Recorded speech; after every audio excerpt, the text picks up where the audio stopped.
when did you first pick up a guitar? I got, I guess, it's probably about 8. Yeah, probably about. I was about 8. My buddy, there was this kid. I went to this like weird Catholic school for elementary school. It was like the same 30 kids basically from the beginning till high school.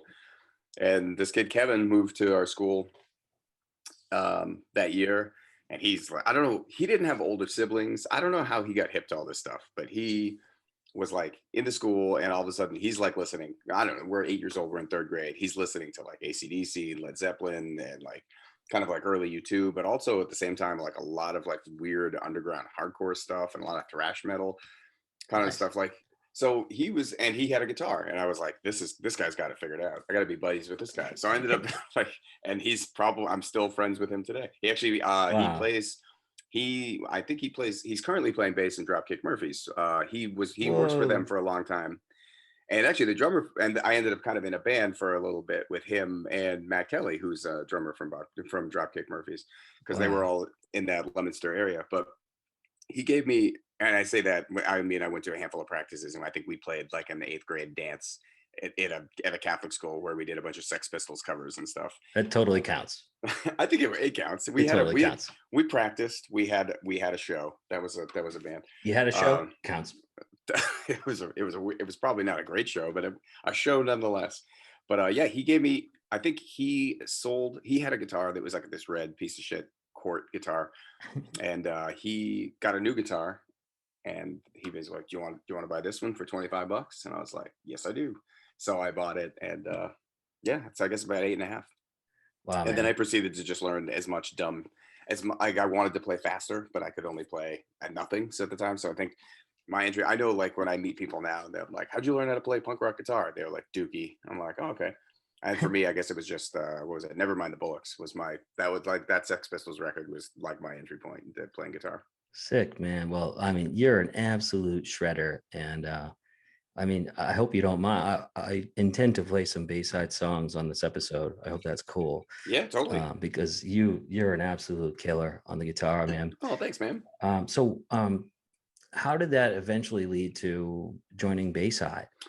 Well, I guess so. Kevin and I had been in and out of bands. I had my two really close friends growing up were both Kevins, which I have a dog named Kevin. My godfather's Kevin. Like, I don't know, it's just like that's a weird Whoa. name for me, I guess. Wow. But the other Kevin, who's a lefty, who's my lefty buddy Kevin, we were in kind of this like crappy punk rock band that we used like a drum machine, and like 30-second songs. Like, everything was kind of fun. Then we do like basement tours. So I ended up like just like going to friends' houses and playing and stuff.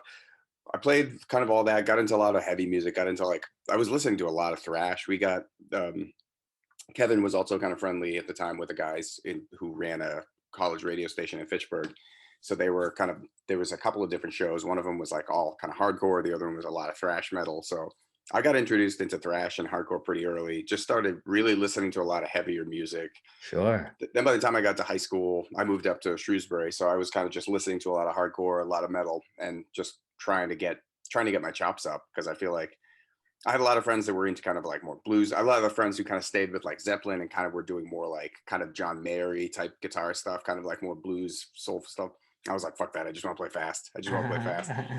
So I just kind of kept playing, got more into technical playing. I guess at that point, kind of just spreading out. And then by the time I got into college, I was still kind of playing a lot, but nothing serious. I wasn't really doing a lot of, I wouldn't say that what I was doing was like actually really meaningful. It was a lot of still just kind of playing and have for fun.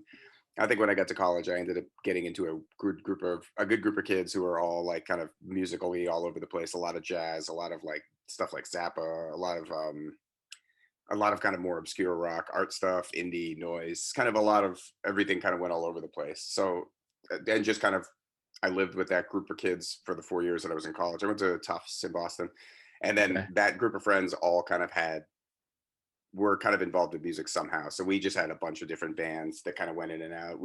I was in kind of like a straight punk rock band, like kind of a no effectsy Lagwagon RKL type vibe band for a little bit, and then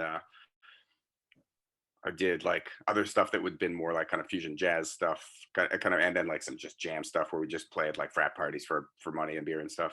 And then yeah, got out of college and just decided I was working.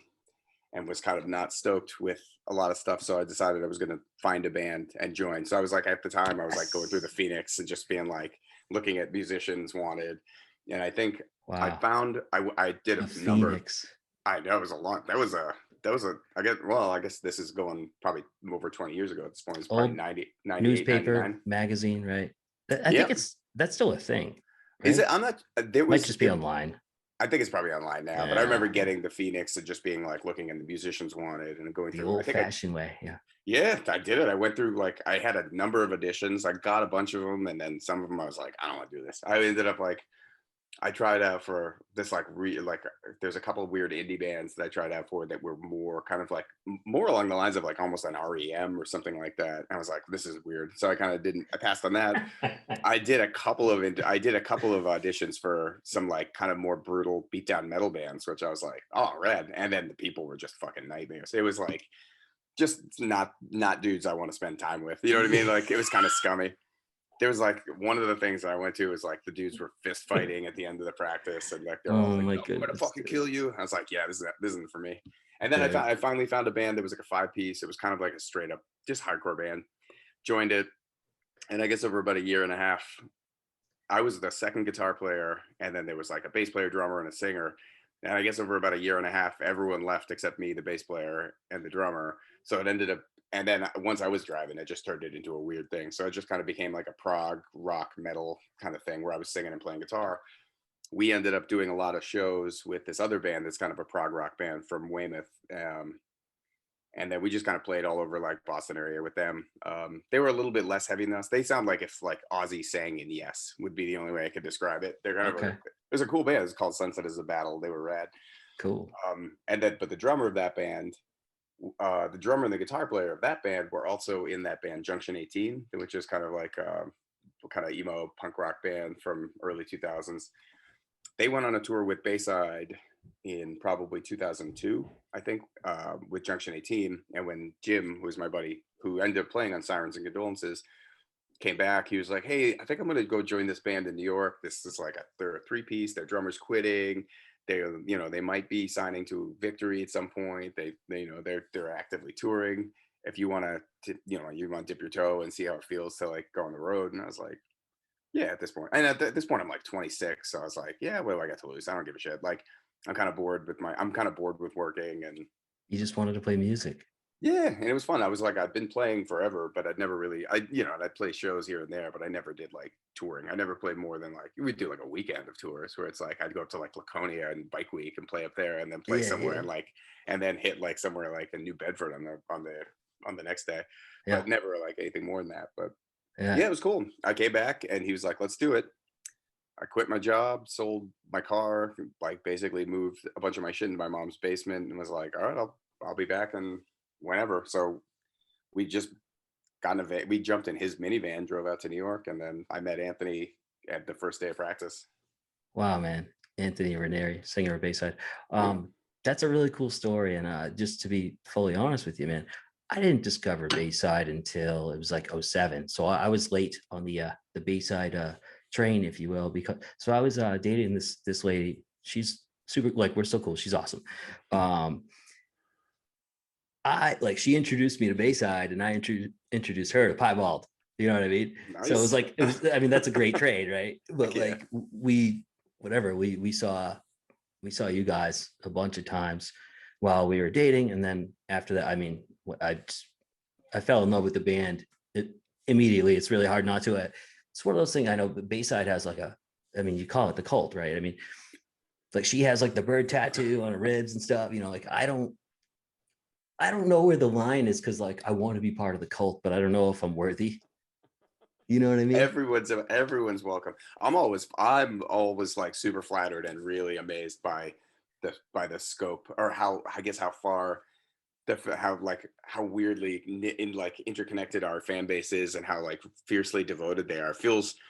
It's I have a lot of friends who are in bands that are more successful, I guess financially speaking, or draw bigger crowds. But I don't think I've seen fans like the ones that we have, where there's like almost a fierce devotion to it. And I'm like, this is really. I mean, it's nice. It feels really special to belong to something that feels special. It is really special. And again, I think that Piebald has a similar following. Almost like a cult, like it's almost like you either love the band or maybe you never heard of them. I don't know if that makes sense, and It I meant totally that in does. the nicest way. Oh no, no, totally does, totally does. You Um, know, it's actually this is kind of a sidestepping here. This is watch me derail this conversation. The go guy who for it. sold me my first guitar, who is in Dropkick now, used to work for. He worked with Piebald for a long time, I think. Oh, do you want to drop a He, name? You don't have to. yeah, no, his name's Kevin Rowe. I think he was. Kevin Rowe. I'm not sure if he was. I'm not sure what he was doing. This is prior to him working for Dropkick, so this would have been probably going over 10 years now at this point. But I know because I would always talk to him about like having to go and gas up like the biofuel stuff. Like, and Yeah. he was the one who was responsible. He's like, oh, this one broke down, so I got to like drive this out to here and then fly back and get this one, get this repaired, do this stuff. Oh, okay. So I was like, oh man, you got a lot of stuff going on. Wrote down. I don't know Kevin Rowe, but he must have been. I know like they got on like MTV2 for that stuff or something, like Piebald did, because they were they had a biodiesel. They were that enabled them to tour longer than like before their first hiatus, I should say. Their first hiatus was like 07, 08, but for like 3 years they were touring in a van that ran on vegetable oil. Yeah. Like before a lot of bands or Oh anybody yeah. was doing that. And they would just like call up a Chinese restaurant or whatever and just be like, yo, because those restaurants have to pay to get rid of their oil anyway. So they would just like take whatever those restaurants vegetable oil and that they were going to throw out anyway and whatever. That was way before I started touring with them. But Yeah. Oh yeah. No, I thought that was like the first time I heard about that. He was like, yeah, they're like their van runs on like junk food oil. I was like, that's amazing. yeah, they like there's a story like one time they drove from like one of the Carolinas to like West Coast like LA.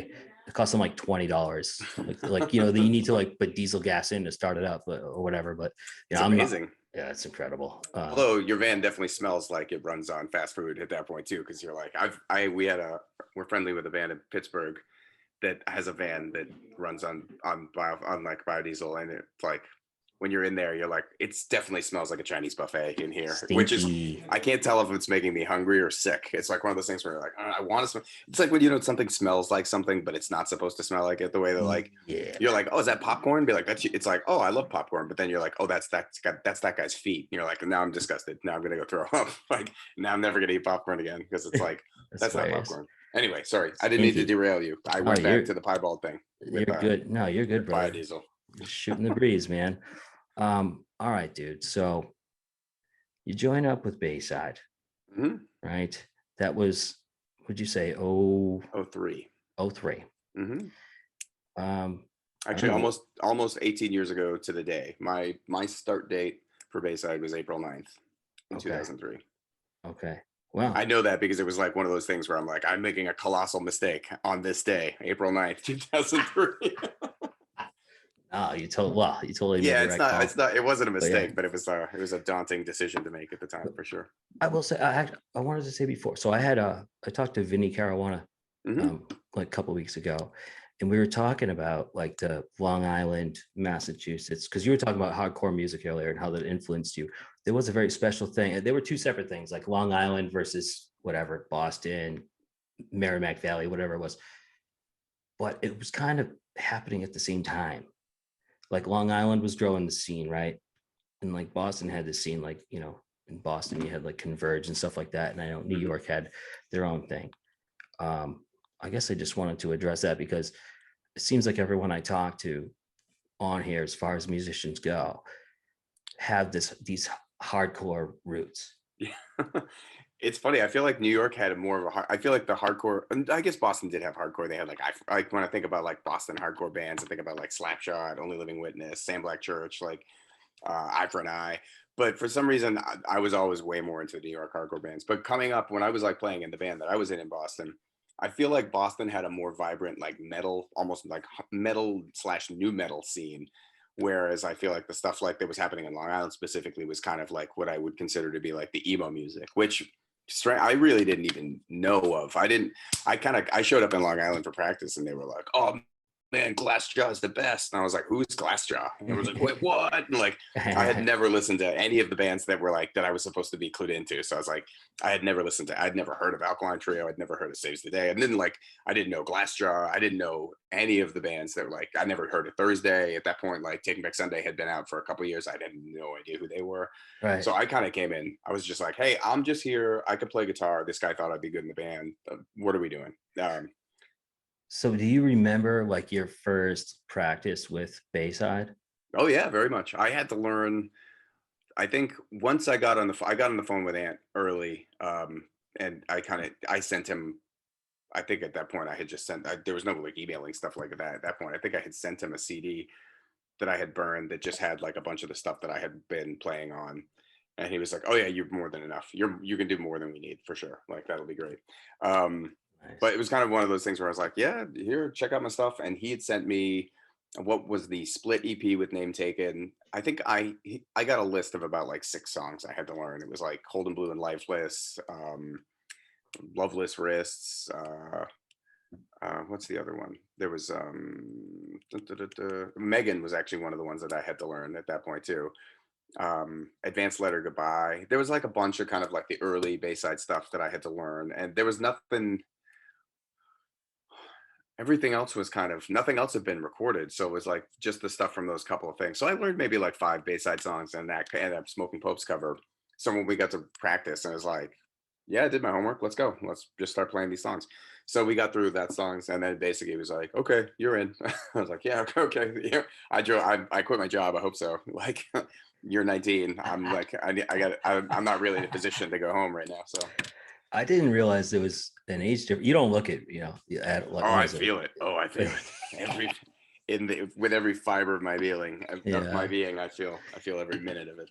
Your body starts yelling at you. I mean, I don't know, I've broken both. Like, yeah, I have this ski resort, like I told you earlier, because like I snowboard, and like I've broken bone. Like I've broken a few things over the last whatever 10 years. Bad. I was at Attitash this is probably in the early 90s. It would have been the last time I was up there. I used to go up to like I have a lot of family up in Vermont, so I used to go to like Bolton Valley a good amount. I had done stuff at like Stowe. But I never did a lot of skiing up in New Hampshire though. Well, I mean, Vermont is where it's like Stowe is probably the best mountain around here. Like if it's not the best one, it's top 3. And Vermont, they get more snow, and it's just more, the Green Mountains is Vermont, the White Mountains is New Hampshire.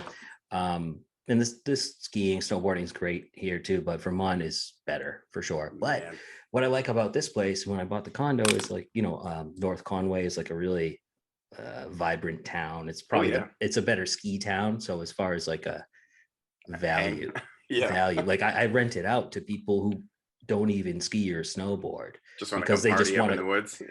Yeah, exactly.